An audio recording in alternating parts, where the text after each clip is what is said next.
So if you've been to Vegas recently, you've probably noticed something. It just feels off. And I don't just mean the games are tighter or the crowd simply isn't as deep. It's something else. Something quieter than that. The fees are different. The tables play different. And the way casinos decide who gets rewarded? That changed too. In this video, we're going to break down why Vegas feels the way it does right now, how casinos are continuing to reel players in, and the one approach that keeps you rewarded no matter how the games go. And trust me, that last part is something you don't want to miss. So stick around. This is Odds and Instincts. Let's get right into it. Here's the thing most people don't realize. Everything around the gambling culture Vegas built itself on has changed. Think about it. Resort fees have gone up. Parking fees are rising. 3% restaurant operational fees being snuck onto your bill. All these little costs that you kind of just charge to the game, until you actually add them up at the end of your trip. And we're talking real money here. Some of the biggest strip properties are charging over $50 a night just in resort fees. For a 7-night stay, you're seeing an extra $350 added onto your reservation for stuff you probably didn't even use.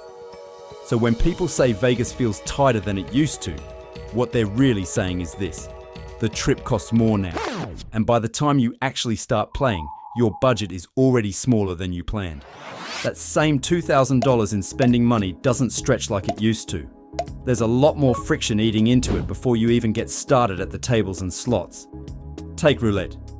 Most people think of roulette as a simple red or black game, basically a coin flip when you're playing the outside.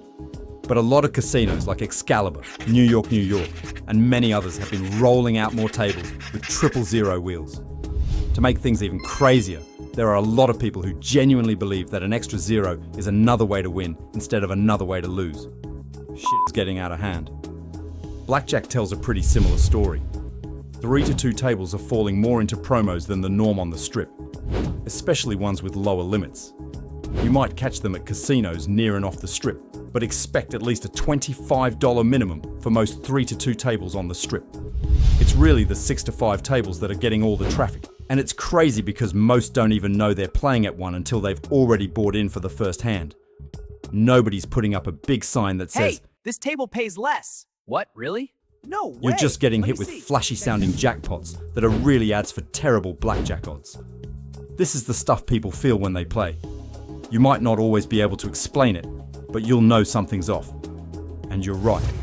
Vegas looks the same. It feels the same. But it doesn't play the same way it used to. The Vegas that everyone knows and grew to love doesn't exist anymore.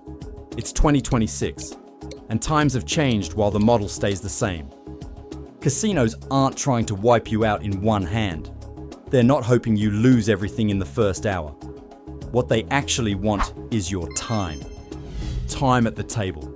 Time in the building. Time where the house edge gets to do its thing over and over again. Because the longer you're there, the more predictable the outcome is. That's why the whole Vegas experience is set up to keep you there.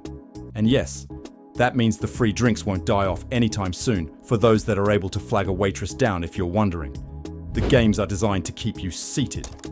Everything surrounding the games is built to extend your visit. So the smart move here isn't about finding some magic betting system. It's about understanding how to keep more of your hard-earned money in your pocket while still enjoying yourself. Because here's what most people miss. Casinos don't just profit from your losses, they also reward you for your play. Yes, you should absolutely sign up for those Caesars and MGM rewards before your trip. If you visit frequently, that should be a no-brainer. Casinos are tracking everything from your consistency and type of games played, to how long and how much you play. All of that info goes into a rating system, and that rating system determines what you get back in points or credits. Free rooms, free meals, show tickets, upgrades, all of it comes from that rating. So when you understand how comps actually work, your whole approach to playing shifts, and it should. We emphasize this because so often players are leaving this value on the table. Why let the casino get more out of you than they already have? We break all of this down in detail in a guide that is completely free to you. Seriously. You can head over to oddsandinstincts.com, click the link, enter your email, and boom. You now have a full breakdown of how comps work at casinos across the country in your inbox. We're not here to tell you don't play, but to make sure that if you do play, you're doing it the right way.